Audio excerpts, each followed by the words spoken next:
जी गुरुजी, शुक्राना गुरुजी। आप सभी साथ संगत जी को जय गुरुजी। गुरुजी आप सभी पर मेहर बनाए रखें। सरबत्ता भला सरबत्ता भला। संगत जी मैं आशा करती हूँ कि आप सभी स्वस्थ और मस्त होंगे। संगत जी, गुरुजी कहा करते थे सत्संग बोलने वाले का भी भला और सत्संग सुनने वाले का भी भला। संगत जी, सत्संग को आप अंत तक सुनिएगा ताकि आपको आपके सवालों के जवाब मिल सके। संगत जी, आज का सत्संग खुशबू बंगिया आंटी जी का है। आंटी जी बताती हैं 14 अगस्त एक तिथि है जो मैं कभी भूल नहीं सकती। यह वो दिन था जब मैं पहली बार गुरुजी के दरबार आई और जिन घटनाओं की वजह से यह हुआ वह बहुत ही रोचक हैं। वह सावन का महीना था जो भगवान शिव से संबंधित होने के कारण पावन माना जाता है और इस महीने में मैं नियमित रूप से व्रत रखती थी। अगस्त 2008 में पहली बार हुआ जब मैंने व्रत नहीं रखा, इसलिए मैं चिंतित और डरी हुई थी और भगवान शिव से प्रार्थना कर रही थी कि मुझे क्षमा कर दीजिए। बृहस्पतिवार की सुबह को मुझे सपना आया जिसमें माँ पार्वती ने मुझे दर्शन दिए और मुझे आश्वासन दिया कि शिव जी मुझसे नाराज नहीं हैं। लेकिन सपने में भी मैंने माँ पार्वती से शिव जी के दर्शन मांगे क्योंकि उसी से मैं संतुष्ट होती। तब शिव जी और हनुमान जी आए और मुझे उनके दर्शन का सौभाग्य प्राप्त हुआ। उस सुबह जब मैं उठी तो बहुत खुश थी। मेरे दिन की शुरुआत उत्तम हुई थी। जब मैं अपनी ट्यूशन टीचर के पास गई तो उन्होंने मुझे गुरुजी की तस्वीर दिखाई और पहली बार मुझे गुरुजी के दर्शन का आशीर्वाद प्राप्त हुआ। मेरी टीचर ने मुझसे पूछा क्या उस शाम मैं उनके साथ गुरुजी के दर्शन मंदिर करने के लिए जाऊंगी। मैंने मैंने उनसे बोला गुरुजी और शिवजी उन्होंने मुझसे बोला गुरुजी और शिवजी जी एक ही हैं और मैंने तुरंत यह सुनकर हाँ कर दी। उसी शाम हम गुरुजी के दरबार में बैठे हुए थे। उन्होंने मेरी शंका दूर की। आंटी जी बताती हैं संगत से मुझे गुरुजी की कृपा और उनके द्वारा किए गए चमत्कारों के बारे में पता चला। गुरुजी से आने वाली सुगंध के बारे में भी मुझे पता चला और यह भी कि जब गुरुजी शारीरिक रूप में विद्यमान नहीं हैं तब भी उनकी सुगंध आती है। उनकी सर्वविध मान्यता की सूचक है। मंदिर में संगत से मुझे पता चला कि गुरुजी की समाधि के बाद भी उनकी सुगंध आती जाती रहती है। मंदिर में बैठे हुए मैंने गुरुजी से पूछा कि मैं कैसे उनकी सुगंध पहचानूंगी। मुझे गुरुजी जी के शारीरिक रूप में कभी दर्शन नहीं हुए थे और मंदिर में सुगंध फूलों की भी हो सकती थी, पर मुझे ऐसा लगता था। मैंने गुरुजी से विनती की किसी अनोखे ढंग से मुझे अपनी सुगंध का एहसास कराइए। गुरुजी ने मुझे तुरंत इंतजार नहीं करवाया। वह मेरे घर आए और मेरा कमरा अपनी कृपापूर्ण दिव्य सुगंध से भर दिया और मेरे कमरे में सुगंध का कोई और स्रोत नहीं था। अब संदेह करने का कोई कारण ही नहीं बचा था। बहुत बहुत धन्यवाद गुरुजी, इस अद्भुत सुगंधित अनुभव के लिए मैं और मेरे कमरे में आकर मुझे आशीर्वाद देने के लिए आपका बहुत बहुत दिल से आभार। संगत जी, आंटी जी बताती हैं गुरुजी के दर्शन। जैसे ही गुरुजी एक मांग पूरी कर देते हैं हमारी और मांगे हो जाती हैं। अब मुझे गुरुजी के दर्शन उनके चोले में चाहिए थे। संगत से गुरुजी के सजीले और अद्भुत पहनावे के बारे में मैं इतनी प्रशंसा सुनने के बाद मैंने गुरुजी से अनुरोध किया कि क्या मुझे अपने उन चोलों में दर्शन दें जिनको देखकर संगत मंत्र मुग्ध हो जाती थी। गुरुजी से मैं ये अनुरोध करके अपने गुरुजी की तस्वीर अपने तकिए के नीचे रखी और मैं सो गई। उस रात गुरुजी ने मुझे भिन्न भिन्न चोलों में दर्शन दिए और वह एकदम अद्भुत अनुभव था, परंतु उसके बाद जो हुआ वह अविश्वसनीय था। जब मैं अगली सुबह उठी, एक सहेली से मुझे गुरुजी की वेबसाइट के बारे में पता चला।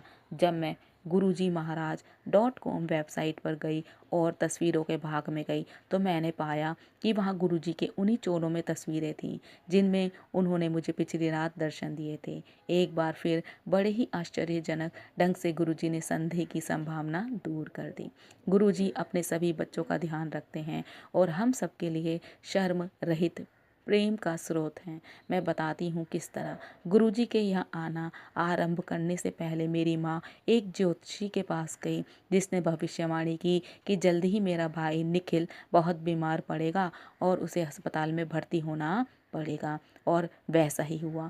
माँ की सारी कोशिशों के बाद भी उस दिन हम अपनी दुकान नहीं खोल पाए। हम उस ज्योतिषी में विश्वास कर आंटी जी बताती हैं, गुरुजी के यहाँ आने के बाद मेरी माँ उस ज्योतिषी के पास फिर गई। उसके पास फिर हमारे लिए बुरी खबर थी। उसने भविष्यवाणी की कि दिवाली के समय हमारे लिए मुसीबतें अपनी चरम सीमा पर होगी।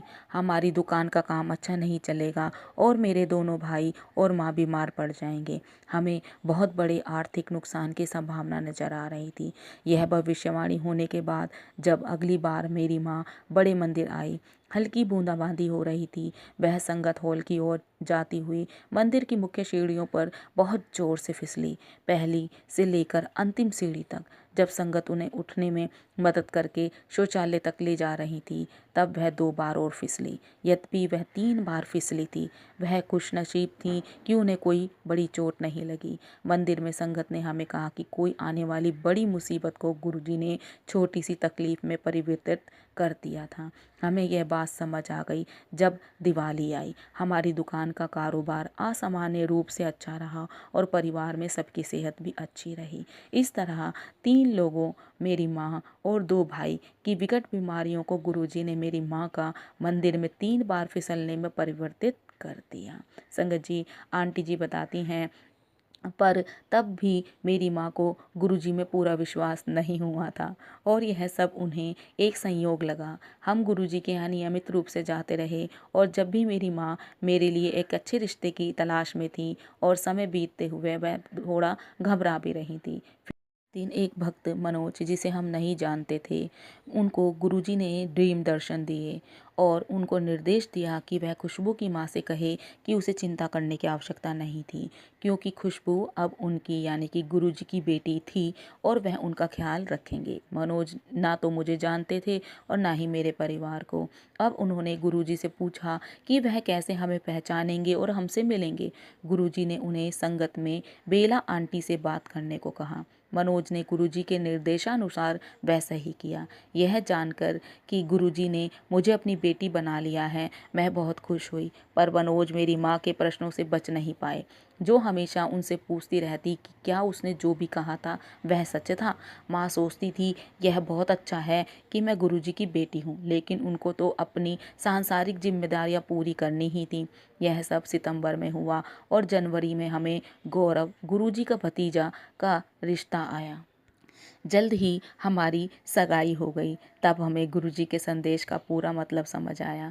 गुरुजी ने माँ की सारी चिंताओं का ध्यान रखा और आज वह भी गुरुजी में पूरी तरह विश्वास रखती है।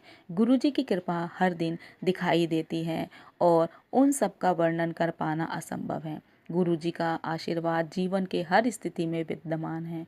उदाहरण स्वरूप, जब मेरी शादी का लहंगा चुनना था, पूरे दिन खरीदारी करने के बाद मैं बहुत थक गई थी और कोई निर्णय भी नहीं ले पा रही थी।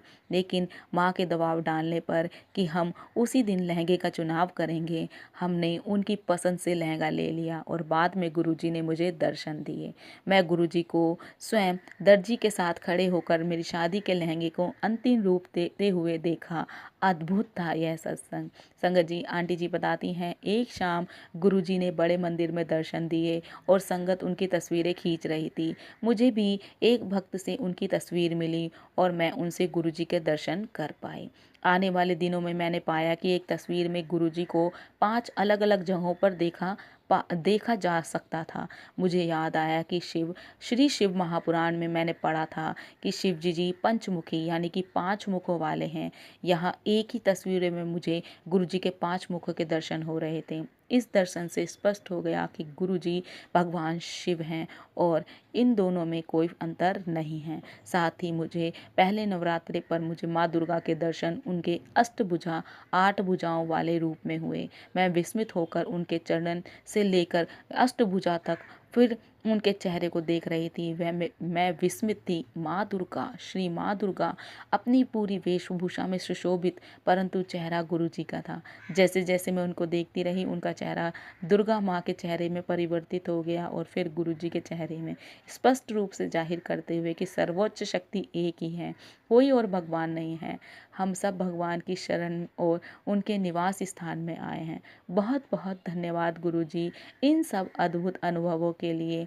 मेरी आपसे यही प्रार्थना है कि आप सबको अपनी कृपालु संरक्षण में, प्रेम में सदैव रखें। जय गुरु जी, शुक्राना गुरु जी। संगत जी बहुत ही प्यारा सत्संग था, खुशबू बंगिया आंटी जी का, और ये गुरु जी की भतीजे गौरव अंकल जी की वाइफ हैं, जिस तरीके से उन्होंने यहाँ पर मेंशन किया है। जय गुरु जी, शुक्राना गुरु जी। ओम नमः शिवाय, शिव जी सदा सहाय। ओम नमः शिवाय, गुरु जी सदा सहाय। जय जय गुरु जी।